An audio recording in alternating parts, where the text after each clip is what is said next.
Hey everyone, it's Evelyn, and we are going to go over, well, spring's in the air here and probably everywhere else. Oh, look, hang on.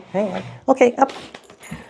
Somebody wants to say hello. Somebody's got her dog collar on because she's going to go with Dad to go buy groceries, and so is Esri, who's coming in here but can't get past Leela. What was I saying? Oh yeah, spring is in the air.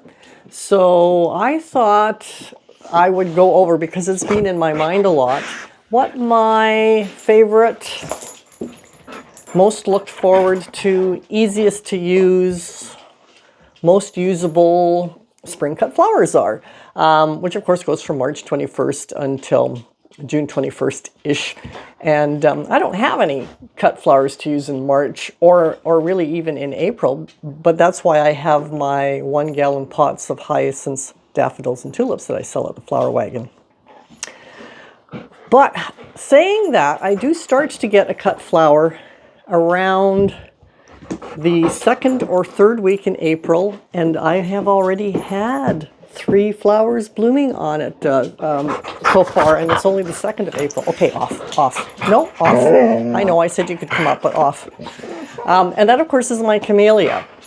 Now, 3 blossoms does not make it able for me to start putting bouquets up at the Flower Wagon, so I'm just leaving those ones on the bush because they're so pretty out there.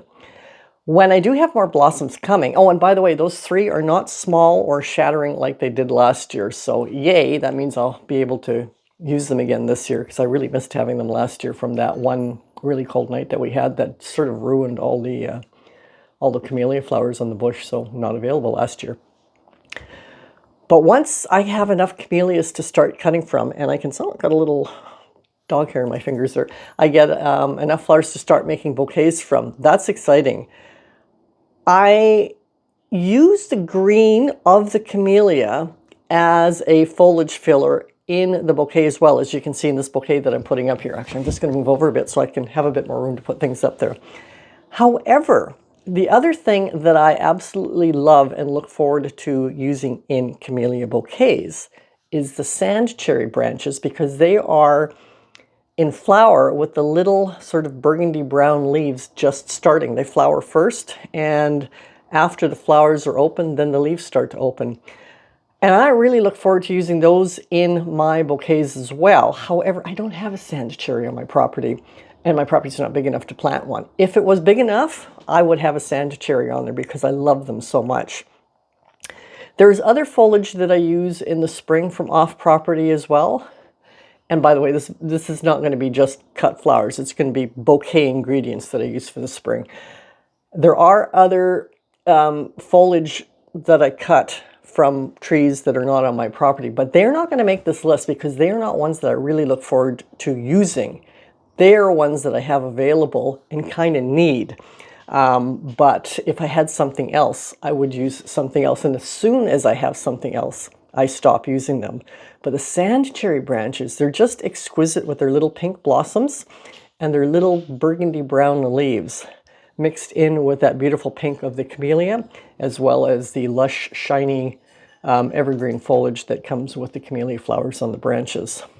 Now, this is a bouquet that I actually made 2 years ago. Again, I didn't make any last year because the camellia buds were just shattering when you touch them.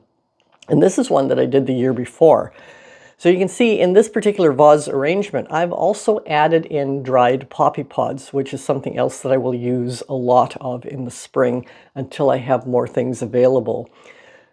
So while I use green poppy pods all through their season, which is not spring, I will use whatever is left over as dried poppy pods in the fall, but also in the spring. So I do like to have lots of poppies growing, which is not an issue here on my property because it's really easy to save lots and lots of seed and then sprinkle them out in the late winter, early spring in areas that you want them to grow. But yeah, I really enjoy using the dried poppy pods in there as well. The other green foliage that's in here is on my neighbor's property and hangs over the fence. Did not have access to last year because she had cut that bush back. And I do like using it in bouquets as well, but I don't know what it's called. But it doesn't appear to be one that I'm going to have access to again this year either. So the next thing that is a flower, cut flower, that is for the spring, that I just can't live without. And I'm really glad that I invested in when I did, which was 4 years ago, which when I say that will clearly sound like peonies, of which it is, except it's not standard peonies, it's the Ito peonies. I love the Ito peonies. They're a little more expensive than your herbaceous peonies, but they don't have pest problems, they don't have mildew problems, they have stiff stems, so they don't need staking up because they don't drop their heads down. They are bigger flowers. They're just all around an easy care, no attention other than when they're in bloom flower that just sort of motors along on its own and looks absolutely stunning in bouquets. So in this particular bouquet, you can see that I've got the yellow one is Bartzella, and I'm just opening up for myself again the picture of all the different type of Ito peonies so I can tell you what that pink one is. And that is, well, it's either Pastel Splendor or Pink Double Dandy. In fact, I'll put them both up on the screen, all the 2, 4, 6, 8 Ito peonies that I grow with the bouquet. And the Ito peonies, I mean, they're huge flowers, much bigger than the herbaceous ones. And they really draw a lot of attention. I just love using them. And they pair so nicely with what I have in this particular bouquet, which is the snowberry branches, which is something that I really look forward to in the spring as well, because I have them in abundance. Not so much on my property, but again, the neighbor's property. And what I have on my property is coming from underground runners, which is fine because I use them. This is also when my kale, which has perennialized for whatever reason in my garden, early spring is always when, well, not early spring, mid-spring is always when it goes to flower. And I can use those little yellow flowers in bouquets, and I look forward to that because it's one of the few little flowers that I have available to create that texture that they have compared to the bigger, bolder Ito peonies, and in this case as well, and a Globemaster Allium. And the combinations of the different sizes of the flowers, excuse me, and the different textures with the snowberry leaf, there's some Sagittary in there as well, I love, and I think it really takes a bouquet up to another level. I do have a few other things in here, but they're not things that I look forward to, they are things that I use. So then we have another bouquet that shows what in this case is a strawberry cream brulee peony, which is an Ito peony as well, with the same things. It's got the snowberry branches, the kale flowers, the Globemaster Allium. There's a little bit of sand cherry in there, and I might even have a branch of laurel leaves in there, which is something I look forward to using too. Last year I didn't have much in the way of laurel leaves to use in the spring, because in the late fall I had really, the neighbor's laurel bush, I had really cut it back and down. I have permission from her to do that. Not realizing how much I was going to rely on it for foliage in the 2024 season. So I didn't cut it all the way down at the end of the season last year because I'm hoping to be able to use those leaves sooner. And so that is another thing that I really look forward to using is the laurel, because, and for this reason, I do not suggest anybody grow it. Laurel grows so fast.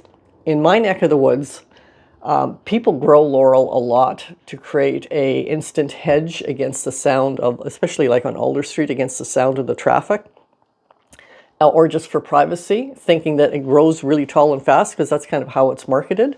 The problem with that is it grows really tall and fast, so it is a constant maintenance issue, and it also grows wide. So you may think you're going to get a tall, narrow thing growing, but laurels grow as wide as they grow tall. So it's just a non-stop battle for people who have it. I would never advise anybody to plant it.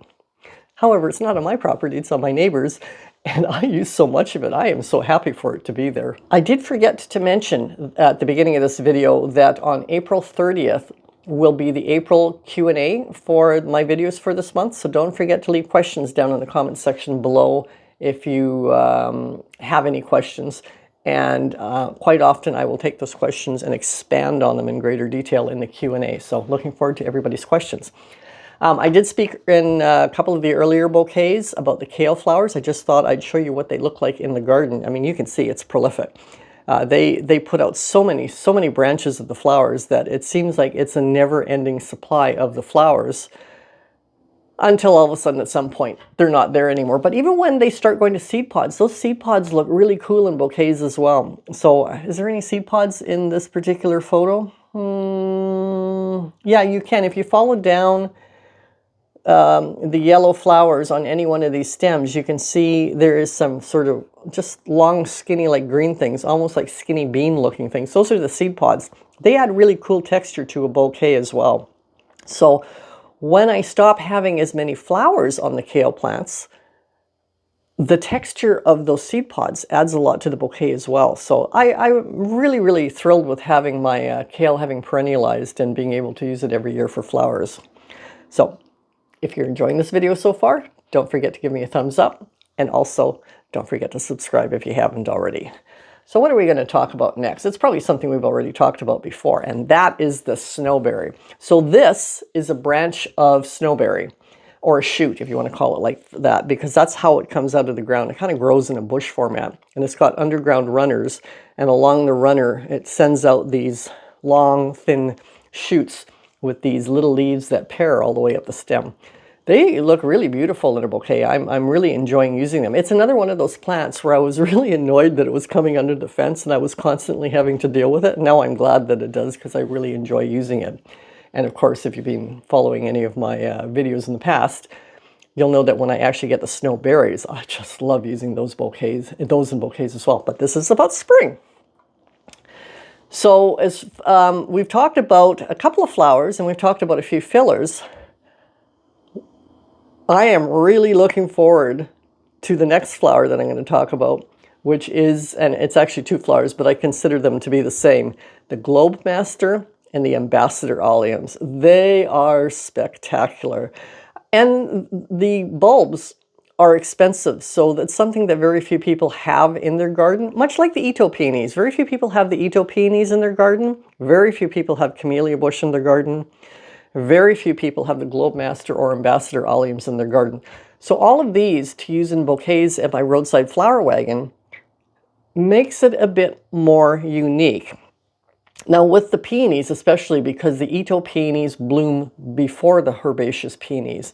So even if somebody doesn't recognize that this is not just a regular peony, but an Ito peony, they will be drawn to it simply because it's blooming so much earlier than the herbaceous peonies do, by a couple of weeks, I would say. But anyway, back onto the Globe Master and Ambassador Alliums. They're stunning in bouquets. I mean, they have such a presence. I would like to increase my stock on them, but they are expensive. When I recover my costs of the ones that I purchased, even wholesale, expensive, because you know how expensive they are retail. Once I'm ahead of the game on my costs on them, then I may invest and get some more. Or I may just try the seed method. Well, I am going to try the collecting the seeds and seeing how they work. And also, I'm going to put it on the screen. I forget who told me this. I think it was Heike. Said that the little offshoot bulbs come to the surface and you can use those as well. I haven't seen that yet, but that was in my March Q&A. Was it my March Q&A? Yeah, March Q&A. She left a comment about how the allium bulbs can separate and create new bulbs which work their way up to the surface, and if you find them, then of course you can plant them, which I am going to keep my eye open for those this year because I haven't seen that to this date yet. But as you can see in this bouquet, I have the Globe Master Allium paired with the yellow Bartzella Ito peony, and it actually dwarfs the size of the Bartzella Ito peony, which is a huge flower. I also have another flower that I really look forward to in the spring, and that's of course the ranunculus, and this is the white ranunculus. And the snowberry branches, I mean, they're just so beautiful in there. There's something really fun about spring flowers because they all have such uniquely different textures to them. If you look at this bouquet, the allium, the ranunculus, and the Ito peony, their textures are also completely different. Their sizes are different too. So it feels more creative when you put those bouquets together because there's such a difference in the way that they look. Here's another one that has the, this is going to be the Ambassador Allium. And how can I tell the difference? Because it looks exactly the same as the Globemaster by the date of this bouquet, which was taken on June 15th. And I've got it paired with more ranunculus in here. I've got the salmon ranunculus, which is the orange one. There's a, I think it's called Bordeaux ranunculus. Let me just double check here on my notes because I have to do my, oh, sorry, Pauline ranunculus, which is the deep red one. There's a couple of those. There's also the white ranunculus in the back. I have an Atropurpureum allium poking up the top. I only have a few of those. I like it because it's got little green bubbles in it as well as the purple petals. So it does, and it's more like a semisphere versus the full globe of the Globemaster or the Ambassador. So it has a different look, even though it's the same color of purple, and of course it's much smaller in size. I think I may order more of those for next year. So, because I have to start thinking about my fall bulbs that I want to plant this fall. I have to start thinking about that now because I have to have my wholesale order in around the beginning of May. So I'm already starting to plan what my wholesale order is going to be. And I think I am going to buy more of the Atropurpureum alliums. I have hair allium right up beside that in this particular bouquet, which is that really weird looking thing. I don't need to buy more of those, I don't think, because when you buy a package of that, you get a ton. So I'm sure I have plenty of those. I will wait and see how they come up this year, make sure that they are all coming up and I still have lots. The other really cool little green thing that's up there that I look for, in fact, I'm already waiting for it to come up. That little umbel of green flower, that's parsley going to bolting and going and getting ready to go to seed. I love the parsley umbels. I think they add a lot to a bouquet, again, for texture. It's just between the texture, the parsley umbel, the hair allium, and then down below the laurel leaves, the greens in this particular bouquet add so much artistic value that I really enjoy using that. There's also down below a Anemone de Sulfide. I think that's what it's called. De Seon Sulfide, which is the sort of fuchsia with the black center that you can see down there. So yeah, another example of how you can get a lot more artistic with spring bouquets than you can with summer bouquets, which are more kind of standardized in how they look. Now, I've mentioned already a few times the laurel and how it comes from over the fence from my neighbors. So this is a picture that I took of the laurel in January, I believe. So you can't even see my fence. So my fence will be just out of range of the photograph. So this is how much laurel I have to use this spring already, which is really exciting. So yeah, I really look forward to having as much laurel as possible to use. I mean, the laurel grows so fast and it's quite a big bush already, and yet it was almost like it wasn't keeping up with my cutting. It was, but it almost felt like it wasn't. If I was cutting twice as much, it wouldn't have been. But, you know, not my problem, again, to have the bush, and is my problem if I run out of it. Now, I did mention quickly the hair allium, which you saw in that one bouquet. And here is a closer picture of it, of what it looked like in the seed catalog when I ordered it. So you can see it's got all those little seed heads in the center of it. And then presumably that is not actually the flower, all those little green things that come off of it, but we call it the flower.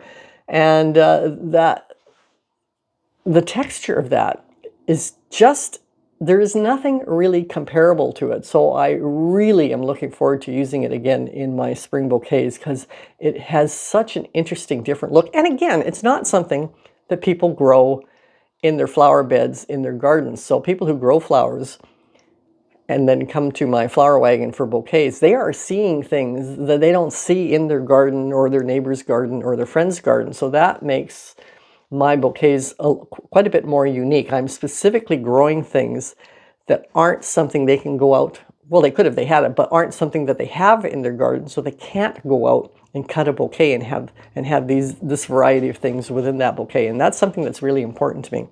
Same again with the parsley umbels, which you can see here. Most people don't let their parsley go to seed So most people don't even know that's a parsley umbel. I mean, you can see how long the stalks of it are. So generally when a person's parsley starts to bolt, they cut it back because they don't, you know, the general consensus is cut it back so that you don't have parsley growing all over your garden.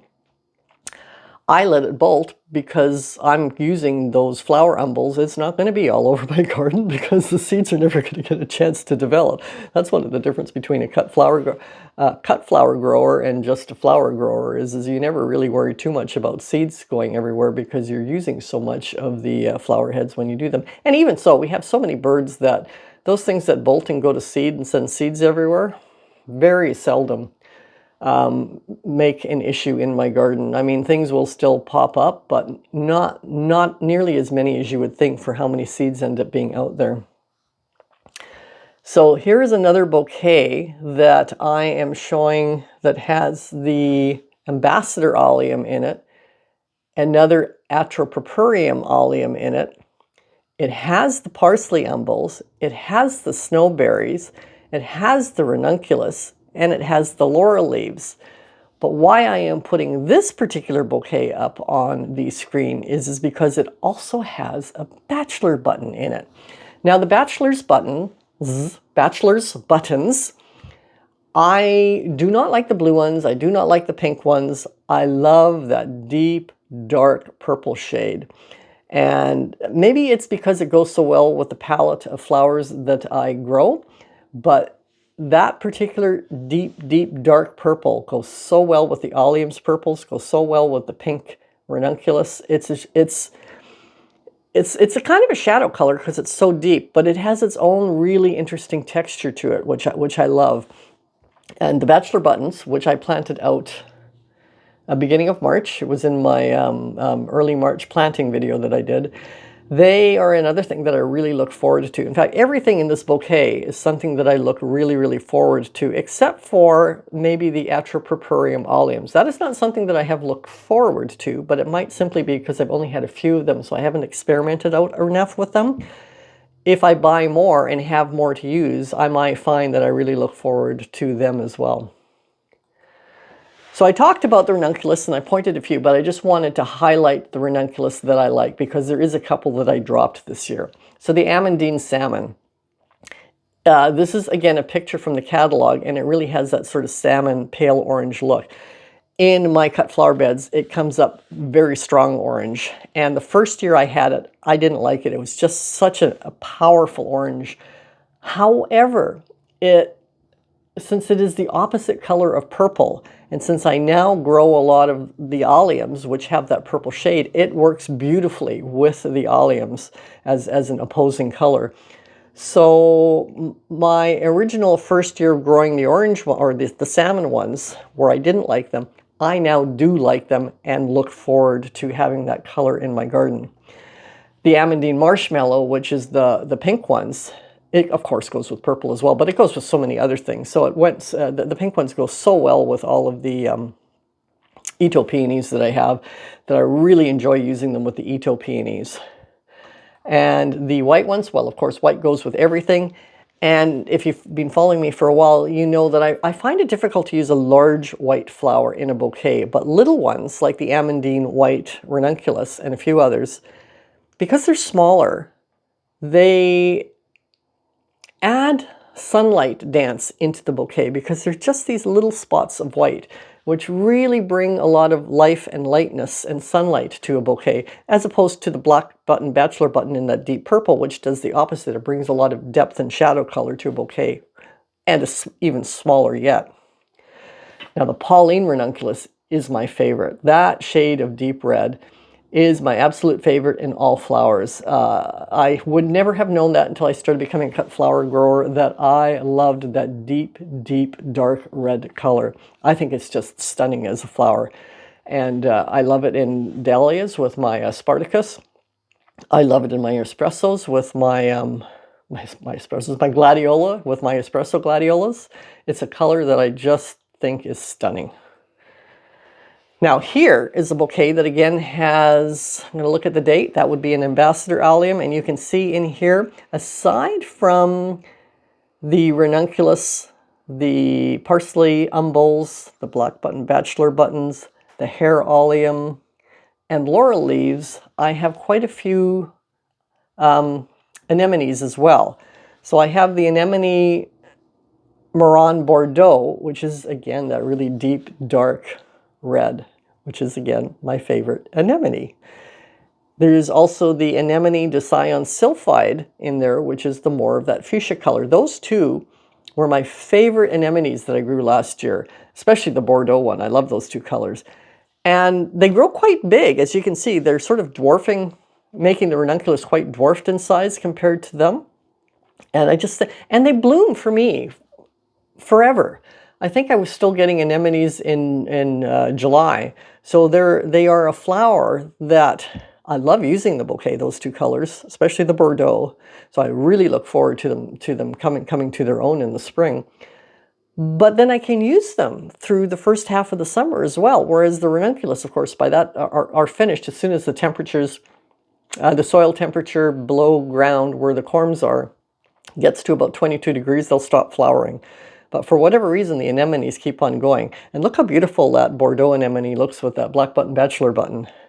But yeah, so I'm really looking forward to everything in this bouquet. Everything in this bouquet is something I look forward to, except for one thing. Can you guess what that is? That's that rose bonbon ranunculus off to the one side, which is that brighter red. I don't like that at all. It's just not a color that I like. So here is a close-up of the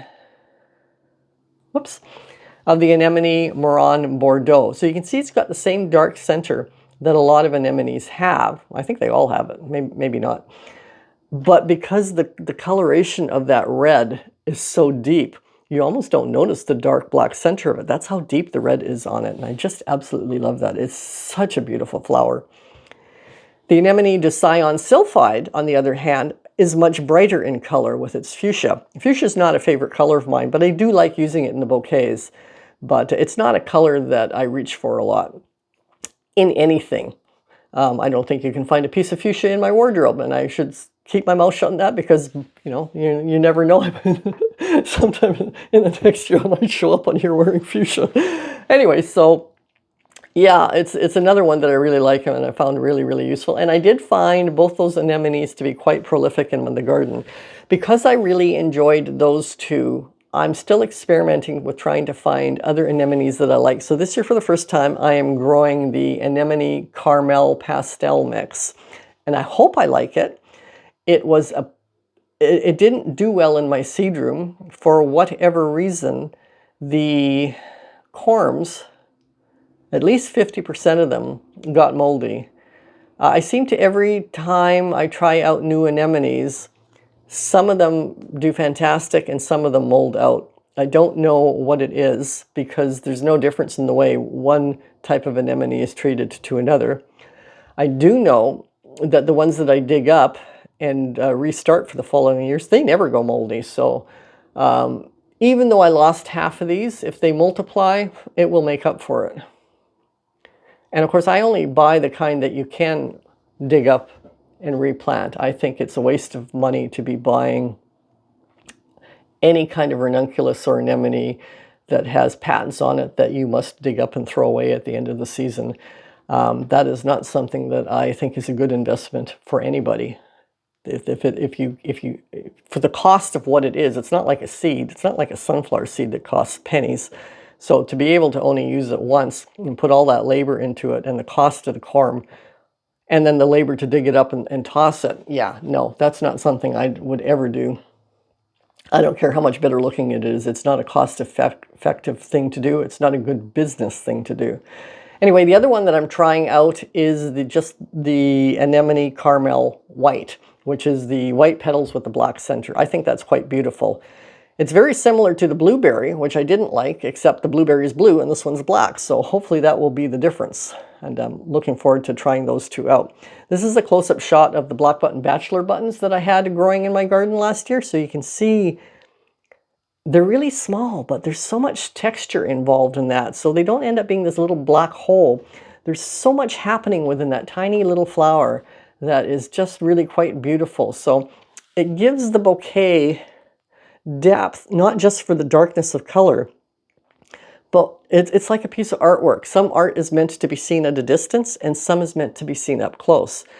And a really good piece of art does both. So if you're standing back 10, 20 feet from a piece of art and it's really, really quite beautiful, and then the closer and closer you get to it, the more detail you see and the more interesting the piece comes. That's like the black button, bachelor button do to a bouquet. If you see a bouquet at a distance and you have these large flowers in there that are really grabbing your attention and it's drawing you in to look at the bouquet, and then you get closer to it and you see all these other nuances of texture within these interesting colors of the flowers or the foliage, that makes so much more interest in the bouquet, and all the textures make it visceral, making you want to touch it. All the different textures also make it visual, and where it's really, really pleasing because your eye is moving around and looking at all sorts of different things and finding it really, really interesting. I cannot talk about the scent. I do not have a good sense of smell. So that is something that I don't pay attention to when I'm putting a bouquet together, because you know, all my hyacinths that are blooming that I've got up at the flower wagon, I can't smell them. So I smell them when they're cut, because for whatever reason, when you cut a hyacinth, clearly it puts the stalk in a bit of shock. And the scent that puts out is overwhelming. I cannot stand the smell of cut hyacinths. Partly because I smell so few things that which I can smell is overpowering, because it's not being melded in with all the other scents that are around you. And that overpowering scent of the hyacinths when it's cut, for me, is just like, oh, I cannot stand it. But when it's just blooming in the garden, I mean, when they all started blooming, and I had, how many pots did I have? I had about 50 pots to begin with. You'd think 50 pots of hyacinths I could smell? No. Anyway, that's just a little spiel on that. So I mentioned at the beginning of this video that if I had more space, I would absolutely grow a sand cherry tree, because it is something that I look forward to using. And thankfully, I can use it because I have access to a sand cherry tree. But I would much prefer to have one growing on my property. I just don't have the space. There are a few other things that are like that if I had more space, I would grow. And if you want to know what they are, check out this video over here. See you next week. Bye.